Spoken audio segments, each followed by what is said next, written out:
In the year 2006, Atlas released a role-playing game for the PlayStation 2 called Persona 3. Later on in 2007, Persona 3 FES was released, and several years later, an enhanced PSP version was released called Persona 3 Portable.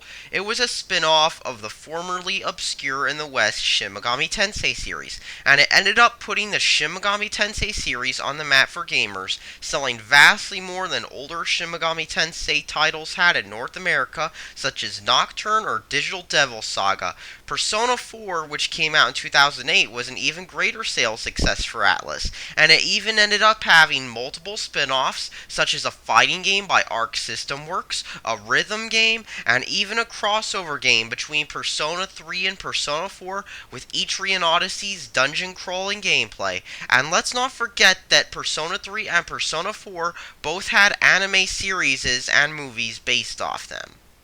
With the name Persona being familiar to any anime fan, having far greater brand recognition than the main Shin Megami Tensei series or any sub-series such as Devil Survivor or Devil Summoner, is it any wonder that there would be straight-up clones of Persona? I mean, sure, quite a few role playing games since Persona 3 came out have been influenced by it, but you wouldn't expect most developers to make a straight up clone of Persona. You'd expect them to, say, use some elements of the series while making something more original. However, just like how the first few years of open world games were marked with clones of Grand Theft Auto, and just like how when Call of Duty 4 became huge, some games were straight up clones of it, role playing games were no different once Persona 3 came out. There were bound to be clones of it at some point, such as Mind Zero. Now, Mind Zero is literally Plagiarism the game, and you can see this on the Steam page. Looking at screenshots and artwork of the game gives you the impression that they're trying to capture the Persona 3 aesthetic and audience. The main cast is also a group of teenagers, with one of them even looking just like Aegis from Persona 3. A red flag is that the game is co-developed by Acquire, developers of Akaiba's Trip, a low-budget game that seems to exist solely to give Lonely Nerds fan service in video game form. I already reviewed it a while back, and I felt like I wanted to smash my laptop after playing it. But hey, this could be an amazing game, and I'm probably just not feeling it. So let's actually play this game and see what Mind Zero is all about. So first let's talk about Mind Zero itself. Originally, Mind Zero was released on the PlayStation Vita and eventually was greenlit by the Steam community for a PC port. Thankfully for the developers, there are no Shin Megami Tensei titles on Steam, as Persona 3 and Persona 4 especially remain solely on consoles and their respective emulators. However, Mind Zero is a bad port. It runs at the Vita's resolution and starts in a 960 by 544 window, which also happens to be the Vita's resolution, and it's locked at 30 frames per second. Another problem with Mind Zero is the fact that my Xbox 360 controller did not work with it, and I was not alone in this. Quite a few other people posted online how the game had issues with their controllers. I ended up having to use the last free version of Xpatter from Major Geeks, since the game actually requires you to map your keyboard to controller buttons just like an emulator would. Thankfully, Xpatter made the controller work, and I was able to play and record the game easily without having to guess which key was which controller button. The game does feature mouse functions, and you can select some options on screen with your mouse. This is because the game was a Vita port, with the mouse replacing the touchscreen functions used in the Vita version. During battles, Mind Zero's graphics are so bad they're funny. They are on the level of an earlier PS2 or PSP game with low quality textures and stiff animations. Now sure, as a Vita port I'm willing to give Mind Zero some leeway, but I've also been playing Digimon Story Cyber Sleuth, which is another Vita port except for the PS4 instead of the PC, and Cyber Sleuth looks miles better. From the animation to the art direction, Cyber Sleuth looks like it's on an entirely different system compared to Mind Zero. Except here's the thing. Both games were originally Vita games, and then later they were ported to more powerful systems. So Mind Zero especially looks bad when you consider that factor.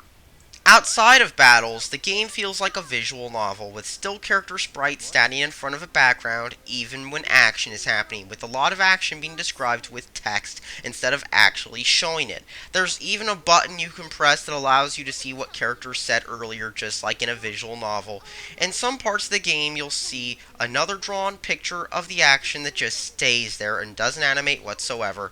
The terrible voice acting and early 2000s Newgrounds Flash quality sound effects give the game the feel that it was made by some YouTube collective making a bad parody dub of an anime series, or a bad Japan-inspired anime Flash game online that you could play for free. But no, this is a professional studio's video game released in this day and age with the voice acting quality of a 90s video game, an amateur YouTube production, or a 4Kids anime dub. But don't take my word for it, just listen to this game and hear how bad it is, because I'll just show it to you right now.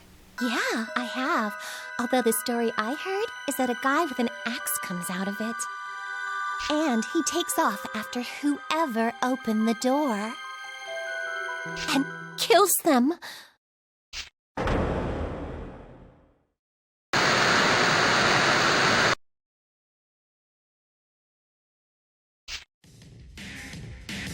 This is Team Bravo. We have eyes on the target. 20 meters and closing. Acknowledged, Bravo. Be advised your target is a mind addict. Extra caution is strongly advised. Roger that. We're heading in. Huh? The target has disappeared. Repeat, the target has disappeared. No, wait. It's just moved. Bravo, what's the situation over there? Shit, it's here.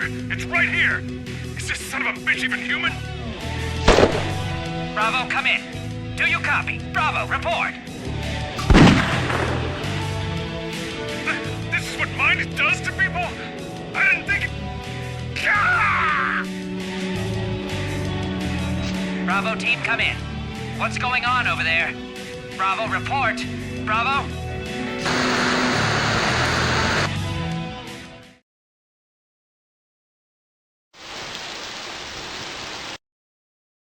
Man, this rain is really depressing.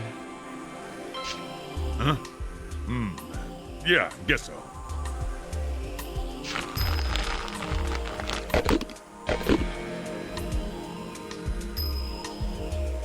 Mr. Kamada, I think that stuff's supposed to help you stop smoking, not just, replace cigarettes. Oh, yeah. Well, it's not really your problem either way, is it? Anyway, they give us a green light yet or not? No, not yet. I gotta admit, I'm kinda hoping they never do. Like, ever. Oh, it's because you're an idiot. So what do you think about all this? Doesn't it seem like there have been a whole lot of these mind cases lately?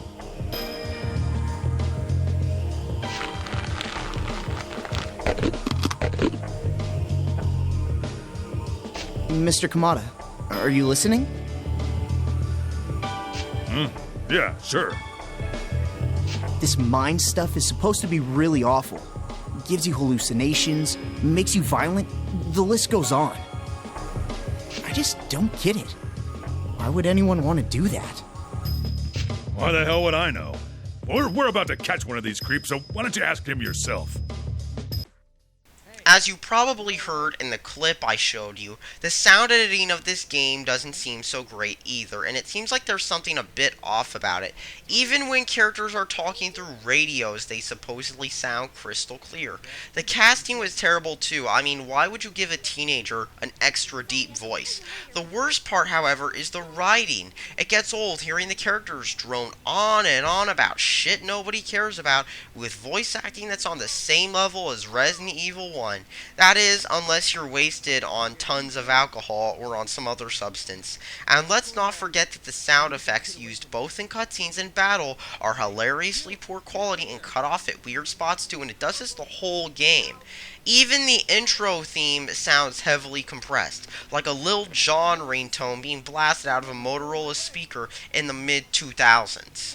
Or an iPod speaker back when everybody still had iPods in middle school.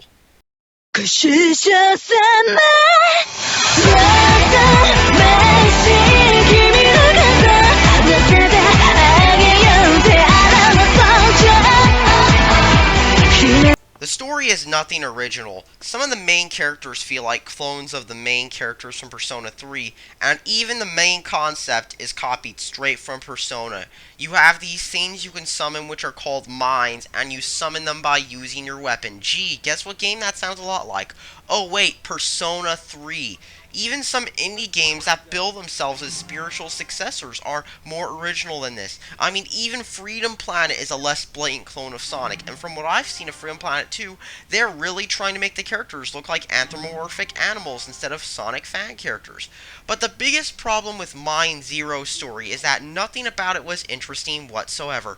Not even a Mountain Dew Kickstarter could keep me awake and interested in the storyline, and when I looked at the time in the corner of my computer, I realized I wasted so much time that I could have spent playing better games that were actually more interesting. Gameplay-wise, Mine Zero is a run-of-the-mill role-playing game. Dungeons are first-person, similar to older Shin Megami Tensei titles or Persona 1. Moving around seems to have something a bit off about it, however, and I think it has to do with the speed you move around in the map. Battles are, as I mentioned, poor graphically, and your player art takes up half the screen. There is also an inconsistency between the drawn pictures and the horrible 3D. It's like Digimon World 3's disconnect between the world and battles, except even more pronounced since you see it in Battle 2.